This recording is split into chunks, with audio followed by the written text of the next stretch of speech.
Մոտ 3 տասնամյակ ժամանակավոր տնակներում բնակված Վանաձորի այս ընտանիքները 2019-ից 2020 թվականներին վերջապես տեղափոխվեցին բնակարաններ։ Արխիվային այս կադրերում նրանք պատմում են, թե ինչպես են տասնամյակներ շարունակ բնակվել ու գոյատևել մեղմ ասած անմարդկային պայմաններում, չունենալով կենցաղային ու կոմունալ հարմարություններ։ Տարիներ շարունակ նրանց ամեն օրը պայքար էր ցրտի, խոնավության ու անորոշության դեմ։ Հույս ունենք, բայց ոչ ստացել էլի,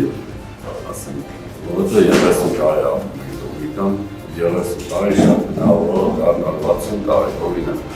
բայց այդպես է։ Դոմիկը նեղվածություն էր, իսկ քանս չէին կամ Դոմիկը տեղավորվենք, մեր պայմանները շատ ծայրահեղ եղել։ Էլ չեն կրի ընտնակի ապրող պիտակի կարգավիճակը, որ երեխաները լրվում են դրանից, իրանց կյանքներ կփոխվեին, կմտնեն նոր շրջապատ, նոր ընկերներ,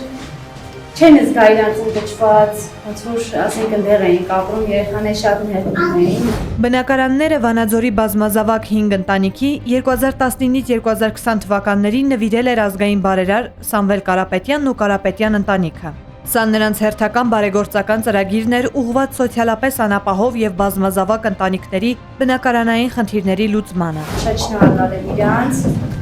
որ չեն ատեսել իմ ընտանիքը,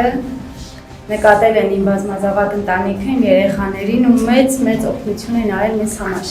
Մի երազել եմ, որ այս մեծ Շատ ուրախ եմ։ Տասնամյակների սպասումից հետո այս ընտանիքների համար վերջապես փակվեց ժամանակավոր տնակների էջը։ Կարապետյանների բարեգործությունը, որոնց մասին երբևիցե չի բարձրաձայնվել, նրանց վերադարձրեց արժանապատիվ ու ապահով կյանքի։